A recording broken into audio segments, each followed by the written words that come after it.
Hey everybody, Organizing Monster here, Juan Perez, and I'm here with my partner in crime. Well, I thought I was going to start out, but hey, everyone, I'm Chris Lopez. I'm your union brother on TikTok, Instagram, all the platforms. And we are doing the Union Robust podcast in our new studio. This is really, really cool. We just got it last month, and we have a special guest on the Union Robust podcast. We have Bill Fletcher Jr. And sir, would you tell us a little about yourself? Well, first, thanks for having me on the program. I've been looking forward to this since we connected. So I'm originally from New York, then lived in Boston, now outside of DC.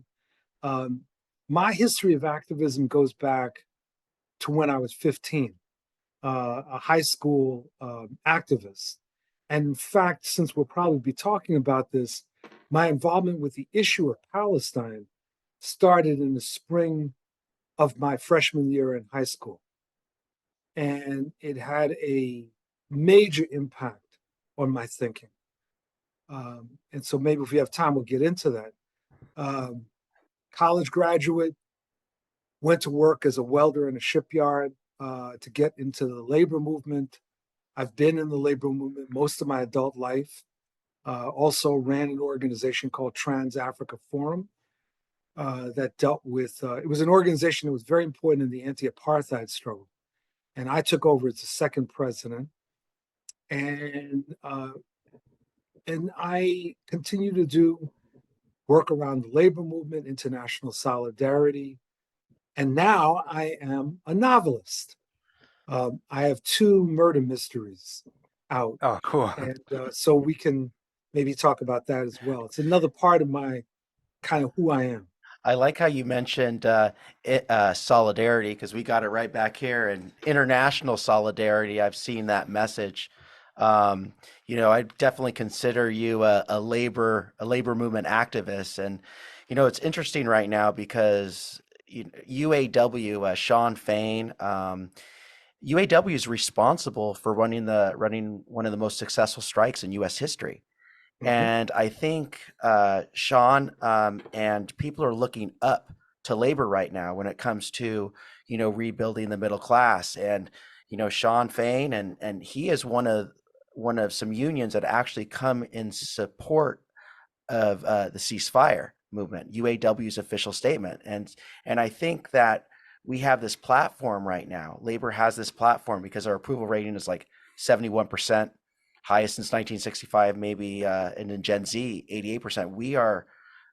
People are looking to us and they're Right. looking to us for guidance. And that's really cool right now. It's one of the reasons we did this podcast because Juan and I are, very, very active. We know you're active and it's almost like the labor movement is there's a nexus been created and talk about the importance of labor. Maybe talk about what you think, Sure. is going on.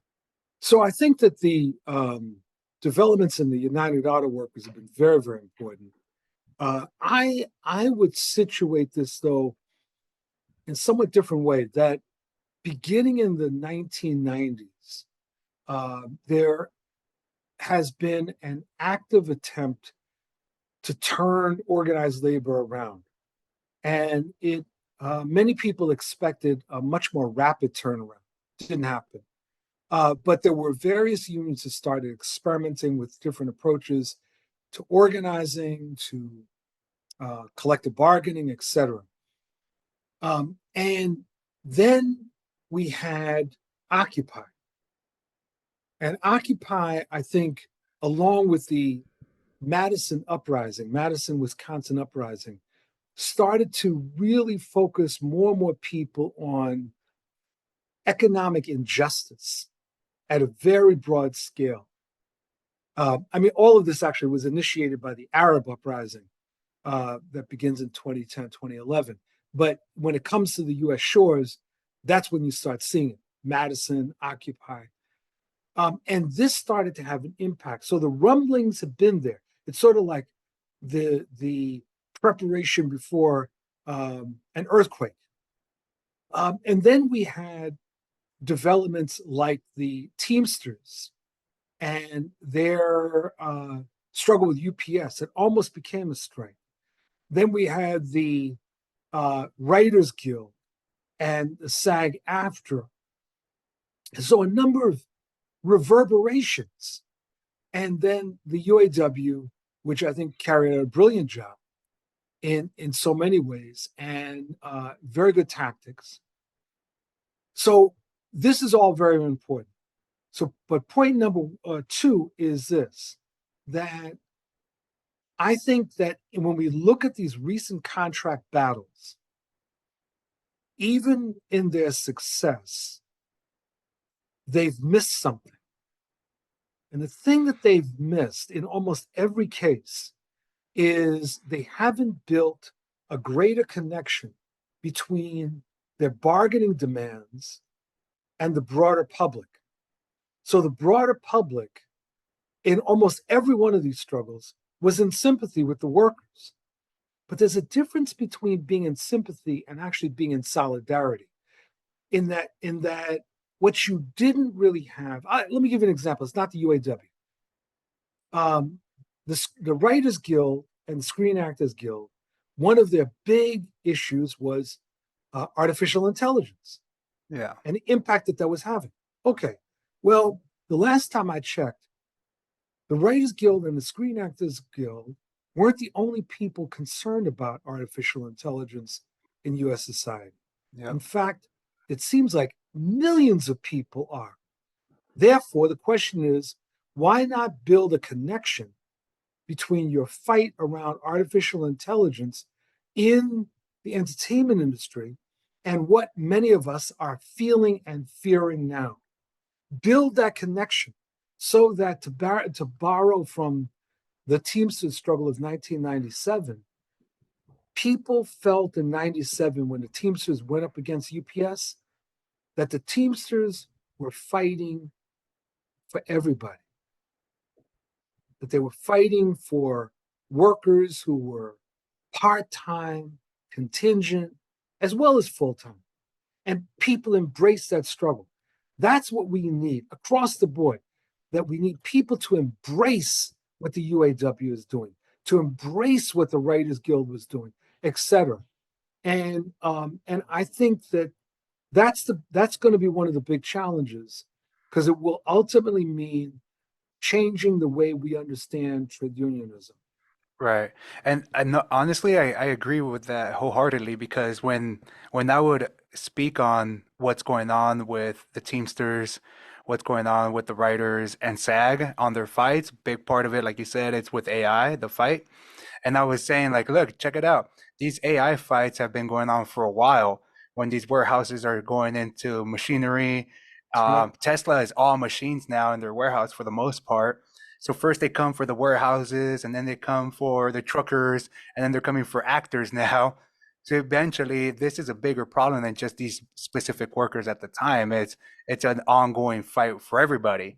And that's how I would talk about it, just to be able to translate their fight so that everybody is able to like digest it and understand what they're going through. So yeah, no, I think that that's a good point that you bring up about that fight. So I think that's why, and we brought you on really to talk about the ceasefire Yeah. with Palestine and Israel.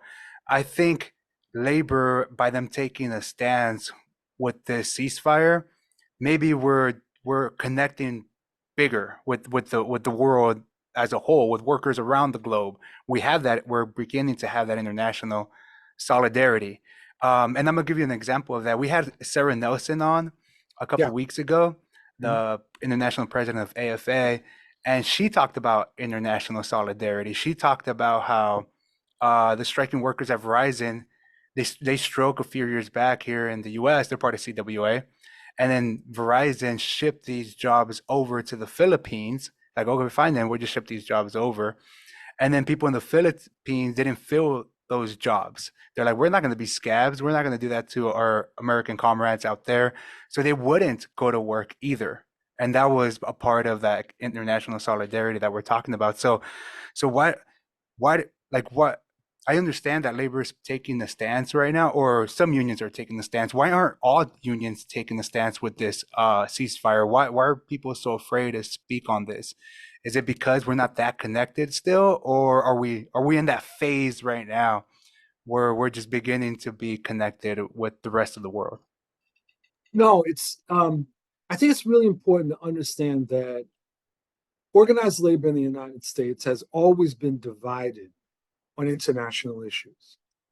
You could go back to the Spanish American War. You could look at the approach to the Spanish Civil War of the 1930s. You could look at the divisions that happened in the 1960s around the Vietnam War. In fact, the UAW was one of the first to come out against the U.S. aggression in Vietnam. Oh I wow, didn't You know could that. look, yeah, not you either. could look at the 1980s when labor divided around the wars in Central America and the apartheid in South Africa. Again, the UAW, the steelworkers, and a number of other unions split. They I shouldn't say split.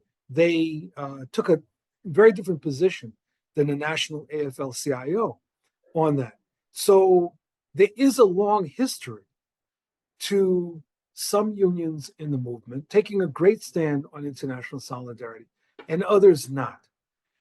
The national AFL-CIO on international affairs for between 1955 when they were founded and 1995-96, very conservative. After that, when John Sweeney became the president of the AFL-CIO, their views on international affairs started to shift somewhat, but only somewhat. And so when we look at, then we have to look at Israel, the Israel and Palestinian question. And here is where domestic issues overlap international affairs. So with the founding of Israel in 1948, there developed a very strong advocacy movement within the US labor movement in favor of Israel.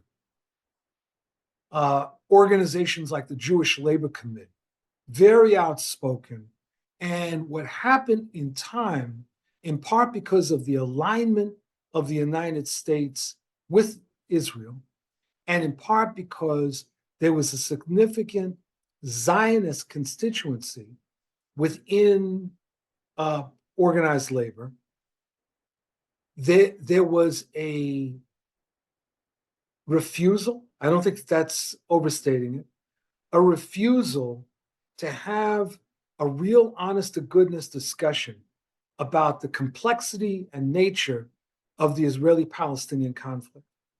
In fact, if you would raise it, you would often get, well, at a minimum, ignored, otherwise shut down. I'll give you an example of something, because I used to work for the AFL-CIO. At one point, I suggested to the individual who was then the director of international affairs, I said, listen, why doesn't the AFL-CIO invite over to an executive council meeting a representative of the Histadrut, which is the Jewish-dominated labor federation in Israel, and a representative from the Palestine General Federation of Trade Unions? Invite them over to address the executive council and to give their respective views on the question. I thought that was a reasonable suggestion. The then director just almost started, I mean, they were like vibrating. They said, oh, no, that would never work. I said, well, why not? No, that would never work. No, that'd be much too controversial. I said, what's controversial about it? You're having points of, oh, no. That was it. The discussion was over. Wow. So what's different now is that you have a number of unions speaking up in opposition to a Zionist framework and are basically saying, no, there needs to be a ceasefire because there's genocide going on. And that's part of the difference. So that you have within the union movement some very strong pro-Zionist forces. You also have elements that are fearful of taking a pro-Palestinian stance, or even one that's just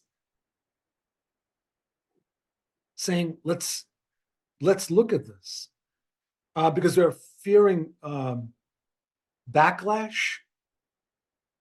And then you have another factor, which is this is a presidential election year. And organized labor, like most sane people in this country, do not want Donald Trump back in the White House. But that's when the agreements diverge. Because the question then is, what does that mean? And what does that mean about speaking up in connection with the atrocities going on in Gaza? So all of those factors are at play. Wow, you gave us a lot to chew on there. I understand. We're all union members. One of the things I've been looking at is you have the institutions. I think the labor movement is divided into two categories. I think you have institutionalized unions that represent the members, organize for the membership, Mm-hmm. negotiate contracts. But the other side of the labor movement is we're not going to let the billionaires and millionaires dictate our wages, our benefits, or our working conditions. We want to say in the decision making process. So when the workers at Amazon in Minnesota walked off the job because of during COVID, the safety violations and so on and so forth, they weren't part of an institutionalized union. They just knew something was wrong, and they walked out. And I think that's kind of what's going on with labor, with the labor movement.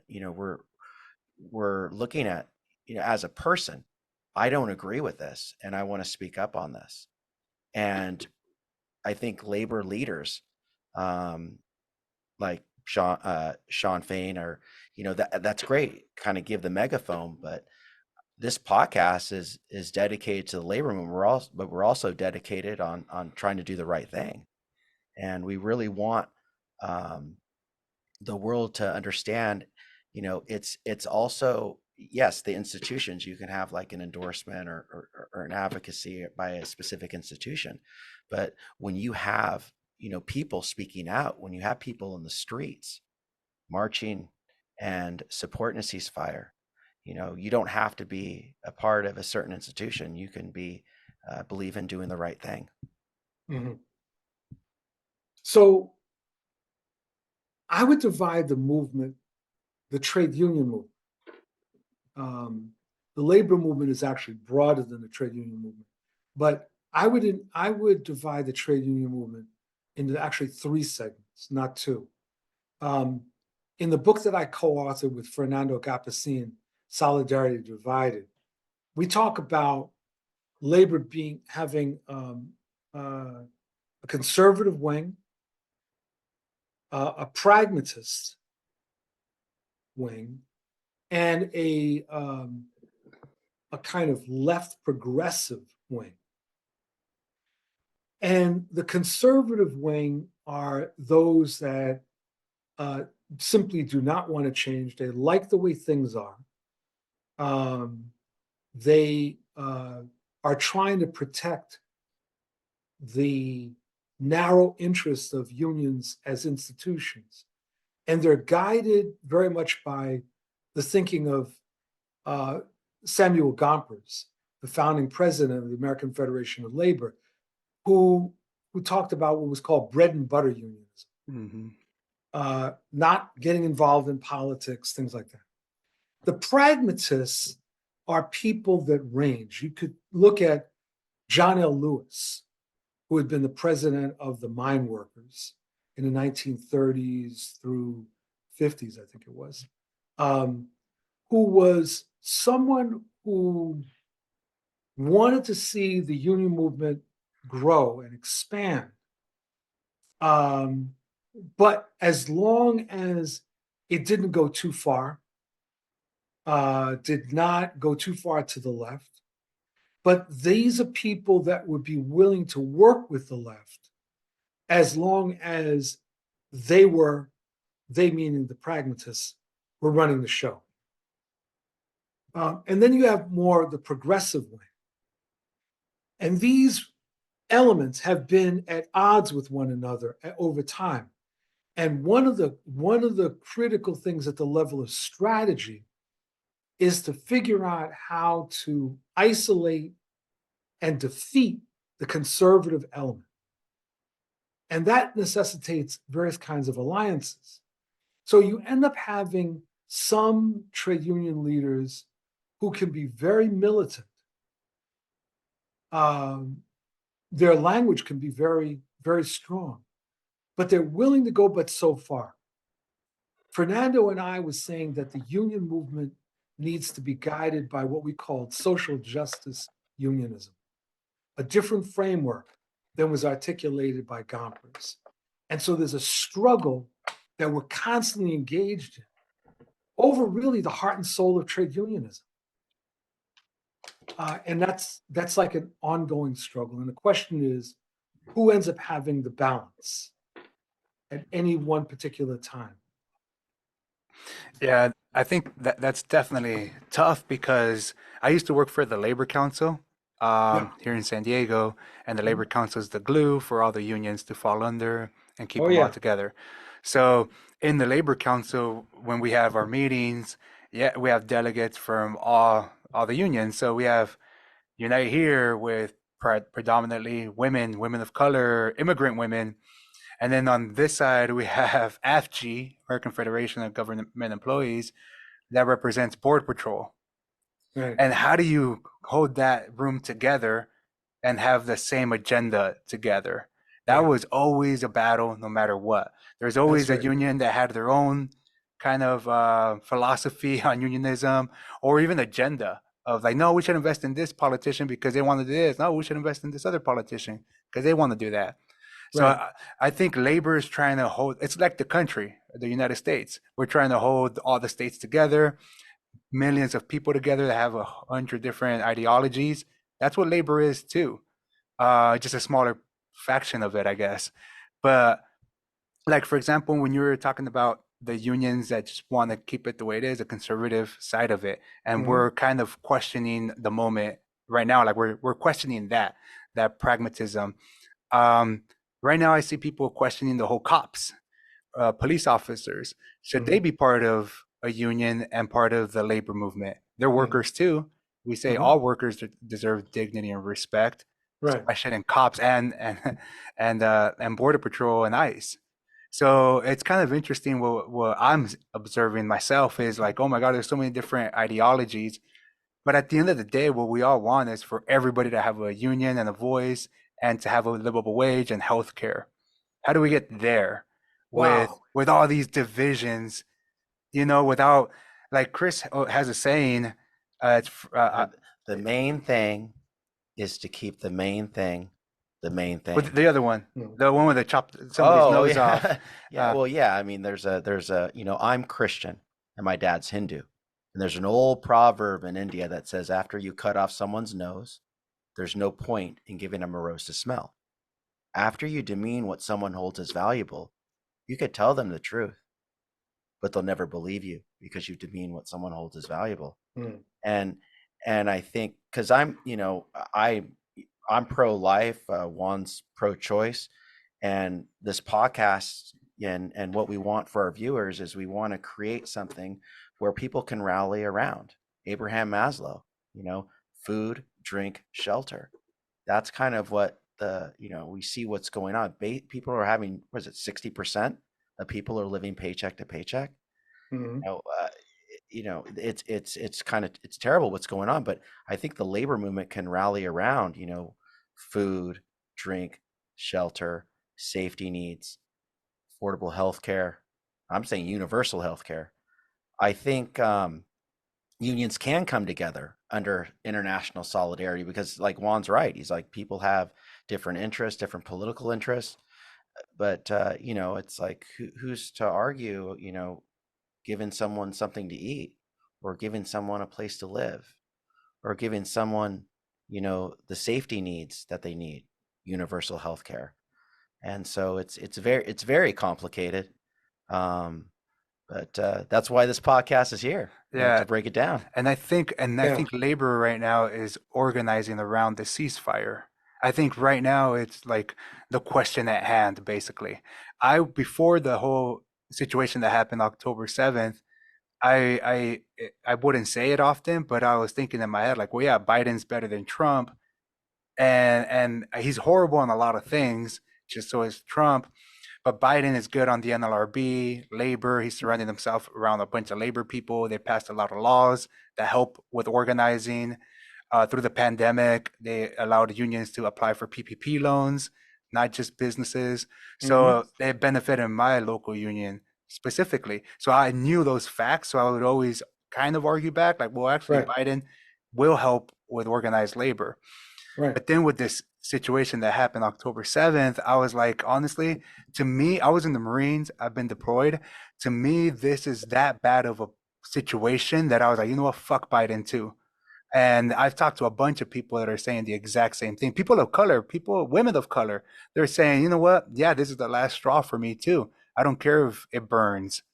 And so I'm kind of saying the same thing, but I'm here on the labor side though. I think we're trying to raise the flag and turn on the alarm to what's going on because he's going down on the polls because of this exact situation. Now all of a sudden we see all these other candidates rising up in the polls, and I think it has to do with this issue. Barbara Lee, for example, Congresswoman Barbara Lee, we went to interview her in LA a couple months ago. And I spoke to her chief of staff, and he told me ever since this happened, the Israel-Palestine situation, and she took that hard stance of ceasefire, her poll numbers skyrocketed, her support just skyrocketed because people care about this topic a lot. It's very Right. personal to a lot of people. So that's why we believe it should be labor's calling. All of labor should come out and call for a ceasefire. But I don't see the AFL doing it. Why don't you think the AFL is calling for a ceasefire if we see big old unions like UAW, Sean Fain, calling for a ceasefire? Do you think there's something there in the background, or do you think eventually they'll call for one, or maybe they just don't think it's the right move? So I think that there's several issues in what you guys have just raised. So I want to just sort of take it kind of one at a time. You will never get all of labor to do anything. You will get elements of labor to do everything. And that everything is going to change at different points. So, in other words, you're going to have a constant regroupment around different issues, and there will be divisions. Those divisions may not always be obvious, but they often play themselves out with this or that union deciding regardless of what everyone else is doing, they're just going to do whatever. I heard recently a rumor that there was a union president that was considering endorsing Trump. And one of the people in that union said that they had an argument with that president, and that president was saying some stuff that was completely irrational. He said, well, what's Biden done for us? Well, actually, without giving this away, quite a bit. So there's something else that was going on influencing that particular union president. So you're going to have differences that are going to play themselves out. What we can do, those of us that are progressive, is try to push the envelope to the extent that we can without being factional or sectarian. Right. And recognizing that we may get a majority on something, we may not. Sometimes it will have to be a coalition of the willing. I used to work for AFGE. I'm actually a member of it. And what you're describing is part of the problem that is faced when you have these very different poles within an organization. Mm-hmm. You have, as you said, ICE and Border Patrol in AFGE, and then you have um, federal employees that are, you know, completely in non-military sectors, non-repressive apparatus sectors. And these folks don't necessarily get along. Um, so not all the differences can be resolved. That's my major point. And Right. to think that they can is delusional. That there will be big differences on certain things. The question is, how do we handle the differences? And do we go to war on those differences? The second thing you raised was about law enforcement and the issue of law enforcement being in unions. I think when it comes to law enforcement, people can be in unions. I just think law enforcement should be in their own union. In other words, instead of being in AFGE and some people being in SEIU and some people being in AFSCME, they should just be in their own union, because law enforcement is a very conservative element and often restricts unions from doing anything. I'm against anyone being told that they can't be in a union, because once you get on that slope, that's a very slippery one. Now, the third thing is in terms of um, Biden and Trump, my attitude is this: I don't know what's going to happen in November 2024. My hope, as I mentioned in Democracy Now!, is that Biden will choose to not run for reelection, and there'll be someone else. But for people that say either that they're not going to vote or that it doesn't matter, I want to remind people of the slogan of the Communist Party of Germany in 1932, which was "After Hitler, us." In other words, they believed that Hitler was so off the wall that after coming to power, he would discredit himself and the Nazis, and that the communists would then be able to step forward and say, "See, we told you these were jackasses. Now come with us." As we saw, history didn't quite play out that way. And people that assume that should Trump be elected, that in 2028 we will have another chance, are engaging in wishful thinking. We should not assume that we will. There's a saying, when someone tells you who they are, you should believe them. And Trump has told us who he is. And just a few weeks ago, he said he'll be a dictator for the first day. Now, a lot of people laughed at that, but I haven't been laughing. We saw what this guy was capable of doing. Unless you were in a cave underneath the Pacific Ocean, you saw January 6th.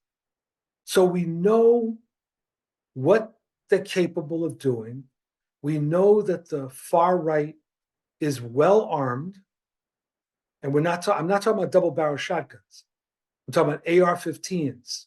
I'm talking about, MAC 10s. I'm talking about bazookas, rocket propelled grenade launchers, right? So we know that. So if we choose in November to let Trump be reelected, we simply can't later say, well, we didn't know. No, we actually did. We did. And this is the dilemma, Juan, that we're in right now.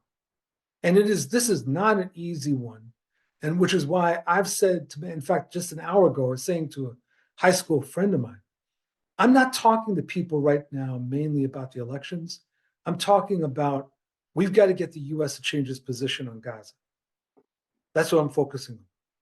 And then ultimately, we've got to we've got to block the MAGA forces they've got to be destroyed politically. And this is going to mean some very tough decisions that we're going to have to make. Right. So we'll have to figure it out. And everyone, I mean, people are angry for really good reasons, man. You know, I mean, you know, I wasn't one of those that was saying, oh, Biden is too old, but you know. So, because I mean, my attitude was he led the country out of a depression. The economy collapsed in 2020. A lot of people don't seem to want to admit that, but the economy collapsed. More than 1 million people died, in large part because of what Trump did, you know, with COVID. And you know, we've been there was major investment put into the Build Back effort, the Inflation Reduction Act, a number of things that also have an impact on climate. But Biden was never a leftist. We elected him because we didn't want Trump. I mean, we should be clear about that. And that's fine because we haven't had the forces to put into office right now the people that we want to be there. I think the labor movement is plugged in right now, and part of the reason, you know, we see the activism right now around the country. Yes. And in the 90s, there was no Facebook, there was no Instagram. I think there was MySpace, maybe. I don't know when that happened. That's right. But right now, these different platforms, you know, Vietnam was like the first televised war. Correct. And I remember history class about that. This is the first, I think, really with all the platforms. You have TikTok, Instagram, Twitter, or X, or however you want to call it, Facebook. People are just out there showing you what's happening. And mainstream media has been so used to manufacturing consent. And with all these other platforms, people are getting their news from different platforms. But it's a mixed bag. Yeah. But it's a mixed bag. Let me caution us, right? Mhm. Because you're right on one level. I couldn't agree more that in a lot of ways you could almost talk about like a platform insurgency, right? That's going on out there. The problem, though, is that what's also being circulated is a lot of really bad stuff, misinformation, disinformation that people are sucking in, believing it to be the truth. And this becomes a kind of both educational and organizing challenge. And now when you add on to that AI, let me tell you this AI story. So this friend of mine sent me an email a few months ago. He used, I think it was the chat GPT, Mm-hmm. right? And he used that and he wanted an essay written about organizing the South using the voice of Bill Fletcher. And he sent me the results. Now, I can't use exactly the words that I used when I read this, but you can imagine I said, oh, Shit. right. Mm-hmm. This thing read like it could have been from me, and I had nothing to do with it. And then when you see the way that photo cropping is going and what AI is doing, it gets pretty scary. We, people like us, and hopefully people that are watching this, need to really think about what do we do about it? Because you're right that on the one hand, you have a lot of people out there videoing different things, different demonstrations. There's all kinds of stuff coming out of Gaza, but there's also some weird stuff coming out too. All kinds of half-truths and questionable stories, which can lead people down a rabbit hole. I don't have an answer for it, but it's something that I'm really concerned about. Right. So I wanted to touch base on what you were talking about earlier about MAGA Republicans, Yeah, and so when I was a Bernie delegate both in 2016 and 2020, that was the first time that I was really involved in politics was in 2016. Like a lot of us weren't involved, and then all of a sudden Bernie came out, and we're like, oh my God, I see myself in this old white dude, and the right. things that he's saying, it's clicking. I was in the Marines, like I said. I had friends that are super conservative, right-winging guys that told me I would have voted for Bernie, but I hated Hillary that much, so I went with Trump. So to me, like that's like a weird thing to think about. But like, how do you square that? But I kind of understood what they were saying. Bernie was able to bring in left wingers, Green Party people, independents, labor people, and right wingers, people that love their guns, people that are super pro-life, people that are about the Second Amendment first, and so he was able to bring in these different type of people, and he almost won the primary. I was there. I went to Philadelphia, and I kind of saw the Mhm. situation how it went down. So with that, I seen you speak about a rainbow coalition. Yeah. We should be including different factions of society and different people and that kind of stuff. Should we also be including like MAGA Republicans? Are we gonna just throw them away, or let's try to reach out to them and bring them into unions because there's a lot of union members that are super Trump leaning people, and I don't think they're the enemy. I think the establishment, I think our media, I think it's like the corporations are our enemy to labor. And maybe labor transcends all of that, transcends religion, transcends race and where you're from and political ideologies. Because at the end of the day, like we say, people just want to make a paycheck and pay their rent and send their kids to college. So when you speak on Rainbow Coalition, what is it that you mean exactly by that? So, so you may not agree with this. In fact, you may not agree with anything that I've said today. No, I've Um, agreed. but the so first of all, I don't really believe that most of these conservatives that said that they would vote for Bernie if he was the nominee would have voted for him. But let me explain. See, one thing that Bernie was talking about that appealed to MAGA workers was about the economy. Yep. Okay. But that wasn't the only thing that Bernie was talking about.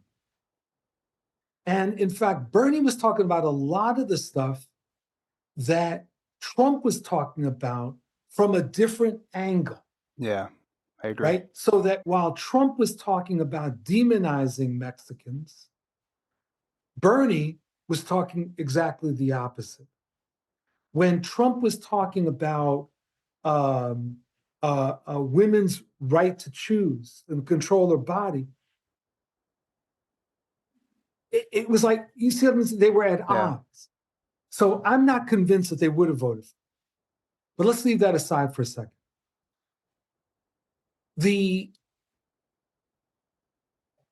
the issue that we face is that there are different reasons that people voted for Trump. And there are different kinds of people. So if you look at voting patterns in the United States, one of the things that you find is that somewhere between 25 and 30% of the electorate consistently vote for the far right, for the right wing, consistently. And these are people that I call zombies. These are people that have lost their humanity. They don't have empathy. They don't care about you and I. They are people that, when they think about making America great again, they are pretty clear they mean make America white again, and white male at that. These are people with whom we have nothing in common, except that we have blood running through our veins. Then you have other people that voted out of anger. It might have been like the guys you talked about. It might be, but there are others. People that voted out of anger, frustration, anger with the system, very unfocused. Those are people I think we can reach. And we should try to. We shouldn't just be talking to ourselves. But there's a difference between people that are confused and that go different ways. Like I used to be a shipyard worker. And one of the things that I found is that I could talk to some workers, particularly some white workers, and they could be very progressive on certain things. And then you start talking about race, and oh my God, where are the sheets? Right? I mean, they were just not good. But they didn't see any inconsistency. That's the thing that was amazing. They saw no inconsistency between being racist and being a trade unionist. We're going to have to carry out a struggle. And we're going to have to try to win people over, but people that are willing to listen and people that are willing to engage. When you have people, for instance, when you have people that say that Trump won 2020, I can tell you there's really no point in talking to them. Because when you look at the preponderance of the evidence, there is no unclarity, none. So for someone to continue to insist, it's equivalent to, I don't know if you ever heard this, something called the Flat Earth Society.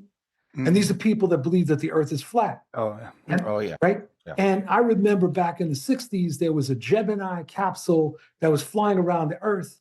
And the Flat Earth Society sent greetings to them. And they said, we know that the earth looks round to you, but that's only an optical illusion. How can you have a discussion with people like that? The answer is you can't. So part of what we have to figure out when we're dealing with individuals is, are they delusional or not? Can we have principled disagreement or not? Are they open to changing or not? So it's not just a general thing of, can we win the MAGAs? It really comes down to, who are we speaking about? Who are we speaking with? Because I'll tell you that, another example, COVID. With folks that were denying that people were dying from COVID. What do you do with that? I lost 6 friends. That's not imaginary. I mean, they're not going to pop up tomorrow and come visit me. They are dead. And when people say, well, they didn't really die of COVID, they died of other things. Well, besides being hit by a car, most people, when they die of multiple things. But there's usually a principal thing that kills you. These 6 people died of COVID. More than 1 million people died of result of this. And you've got people walking around saying, well, it was exaggerated. Huh? It was blown out of proportion. Really? It was all made up. You serious? How do you talk with someone like that? That's part of the political challenge we have. Yeah. So your Rainbow Coalition that you talk about, who would these people be then? Would it be like community members, community organizations, labor, Most of the politics? people in this country, Most see, of I them. have that level of optimism that the idea of the Rainbow Coalition, when it was first raised by Fred Hampton of the Black Panther Party, Mm-hmm. and then later in a different form by Mel King when he was running for mayor in Boston, and then still later by Jesse Jackson, was basically breaking people out of their racial ethnic silos, bringing them together to recognize that the vast majority of people in this country are screwed by the rich and the infamous. Mm-hmm. That the vast majority of the people in this country are being ripped off every day by the rich and the infamous. That we're being played like the strings on a violin, and that we need to come together to shift the power balance, to put the power into the hands, put the power into the hands of working people. At the core of the rainbow, working people. And so that's the bottom line. It's not about bringing people together regardless of their beliefs, because many of those beliefs are going to be antithetical to progress, to anything positive. You know, with all due respect to the position on what you described as pro-life, when I look at what happened in Texas just last month with a woman who was told that she might die if she had a kid, and that the kid was going to be born with serious birth defects. And the government of Texas, the governor and the attorney general, thought that they knew more about that woman's body than she did. What do you do with that? I think the only answer to organized greed, because that's Yeah, what's going on right now in the world, is organized labor. And like I had mentioned earlier, um, the main thing is to keep the main thing the main thing. And I think people can rally around. And we've actually had anti-union people comment on our and say, hey, I don't like unions, but you guys make a point. right. And I think like the argument, because no one's going to agree on everything, like you said, that's just the way it is. And but if people can agree on a living wage, and who is going to ultimately organize, because you could have people saying, hey, this is wrong, this is wrong, this is wrong, everyone should make a living wage, but you have to have the institutions, you have to have the organizations. That's right. We have labor unions that have strike funds, and those that has to go through, there's a process for that, and these institutions are really important. But that fire, that labor movement, like this is wrong, people, should we have billionaires? We have Sean Fain talking about there should be no billionaires.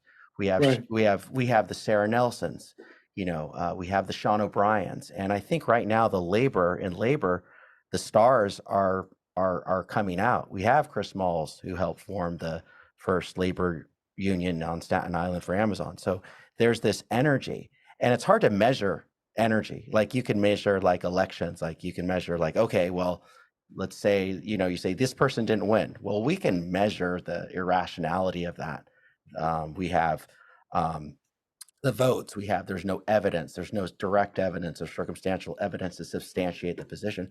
But the labor movement, I think, is not just an institution. It's something inside of you that really enables people to say, hey, you know what? Let's all band together. And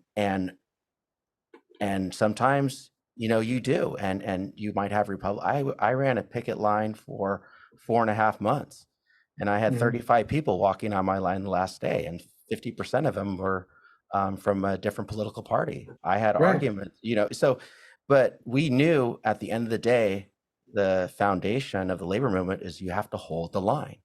You have to hold the But picket line. I agree with you, but here's the problem, that the main thing changes over time. So at one point, most unions in this country would not allow people that look like the three of us to be members. And they would argue that to insist that they should open up was breaking the bonds of trade unionism, right? There were, not very long ago, unions that would refuse to deal with the issues facing women workers. They said that issues were divisive, and that we should just simply keep focused on wages, hours, and working conditions. People pushed back. So my point is that the main thing can change over time when there is struggle. That the main thing is not a stationary object. That for example, I mean, we're talking about foreign policy. There are many unions and union leaders that would say, no, this is not a union matter. It's divisive. We shouldn't be talking about the ceasefire. We should just keep our mouths shut. They would, right? Yeah. But it's people like us that are saying, nope, we're not going to let you. We're going to push, and we're going to keep pushing. That's the thing. The main thing will change. That's the job of people like us. Right. Solidarity. Yep. To keep Correct. dragging the party left, to keep dragging labor left, and I tell Chris all the time that with this podcast, we don't need to get sanctioned off by the powers that be. I'm not calling the labor council or my union boss, hey, can I talk about this topic? They have no idea we're interviewing you. So once we put this out, they're gonna be like, holy shit, it's a big deal because there are people getting fired for the stances that they're taking right now with the ceasefire. But we don't care. We're just doing it because we believe it's the right thing. But you mentioned next year's election that you don't know what's going to happen next year. Can I give you my prediction? Yeah. Is my prediction. I think they're going to run Joe Biden through the primary. He's going to get it. Well, he already got it, but he's going to get it. And then they're going to put in Gavin Newsom. That's my prediction. They've been propping up this boy for the past year. He debated, who is it, DeSantis? Yeah. You know what I mean? So now it's like, what's going on with Gavin Newsom? He's over there going to Israel and doing his world tour. So I believe they're propping him up so that he takes over next year. That's my prediction. Okay. People don't like Gavin Newsom either. I mean, we're in California. People hate Gavin Newsom. There was a recall on him. He vetoed a few labor bills this year. One of them that the Teamsters was pushing, and that had to do with AI, with the truck drivers and AI, and he vetoed it. And I'm like, okay, well, go ahead and veto that. The Teamsters are pretty strong right now. They just won their UPS contract, so they're pretty organized. So I think they're not propping them up now, so that there is no primary in the Democratic Party. Like, hey, what are you talking about? Nobody else is running in the Democratic Party, so it's Biden. So they don't make it seem like it's undemocratic. And then they're gonna swoop in Newsom. But that's just my prediction for next year. I mean, we'll see. See, the thing at the end of the day, we've got to think strategically and not think like we're voting on one of those television shows where, you vote for your favorite singer. This is about a balance of power. And no matter who gets put forward, there's going to be some level of opposition coming from some segment within the Democratic Party. Until progressives are better organized, have a real honest-to-goodness base, and we can push the envelope, we're going to be in a weakened position. And we have to just deal with the reality of our situation. What I've been devoting my life to is to increase the strength of the left and progressive forces so that we can be in the determining role. Otherwise, we're just victims. Now that you brought up Gavin Newsom, there was also a bill that he vetoed to allow striking workers to collect unemployment benefits. And, how can you do something like that? You're 400, I guess, what is it in California, $450? That's barely enough money for food. And, people pay into that. And it's, to me, it's a form of union busting. Definitely. So you got to put pressure on them. Yeah. Oh, yeah. I mean, it's about struggle. It's not about being nice and trying to explain and being disappointed. Oh, he broke our heart. Oh. No. It's like, get out there and jam him. Right. Right? I mean, it's like, I'm tired of I'm not criticizing the two of you, but I'm tired of hearing people whining about this and about that. Get out in the damn street and pressure. That's what people are doing now around the war. Right. And that's what we need to be doing all the time, right? It's that kind of pressure. You see, it's like, this is what really drives me crazy. So you'll have these school committee meetings, and the right wing will show up trying to ban various books. And the question I keep asking is, well, like, where are we? Oh, I know. We're home tweeting. And we're texting.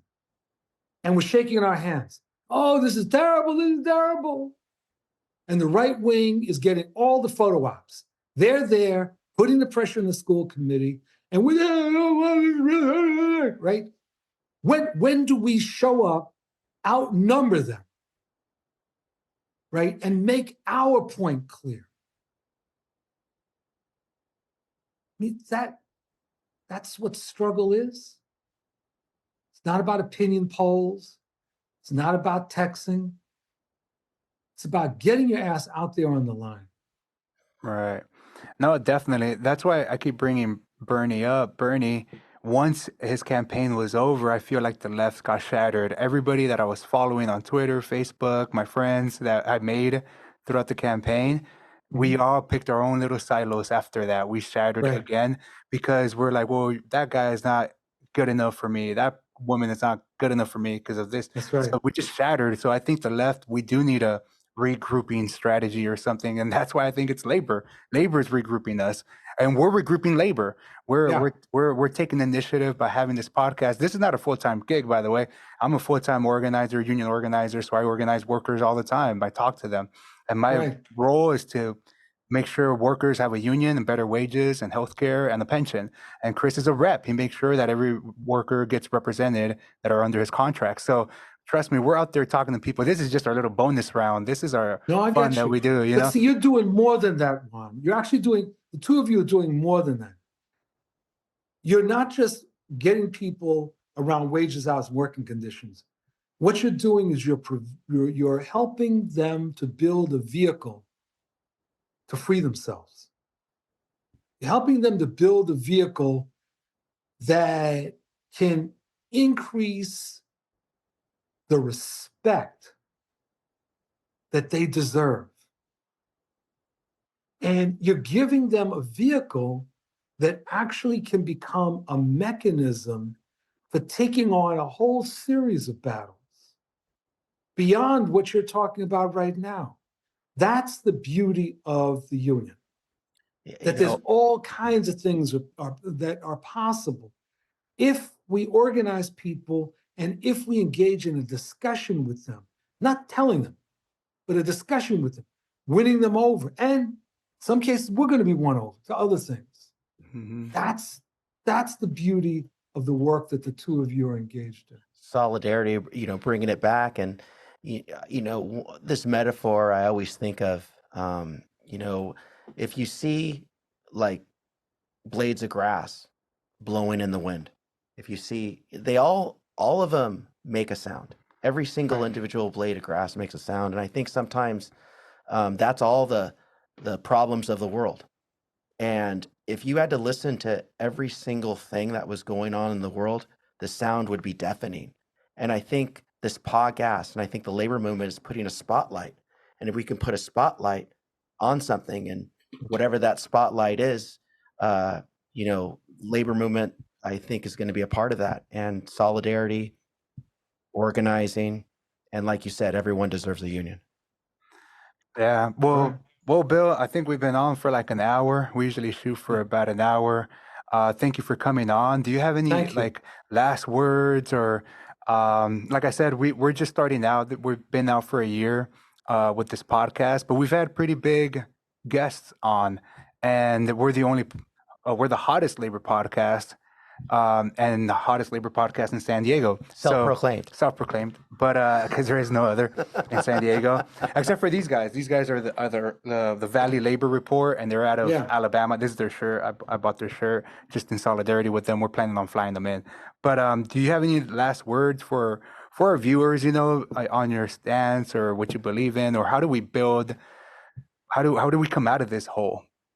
How do we get as many people to take that stance of ceasefire? how do we check the MAGA Republicans that you're talking about? How do we build this coalition and this solidarity amongst all workers to get out of the hole that we're in? See, the problem is you're asking me now to give a speech. Yeah. And so we're out of time, so you'll have to have me back. In person, hopefully. Yeah, in person. That would be great. My final words would be these. We're not engaged in a sprint, we're engaged in a long distance race. And we don't know what the outcome of this race will be. That we have no guarantees that we'll succeed. But we do have guarantee that if we don't keep running, we will fail, we will lose. And therefore, we need organization. Organization is the only thing that really can give us the ability to win. We're not ever going to have more money than the other side. There's no time in history that the oppressed have had more money than the oppressor. We're not going to have more television stations.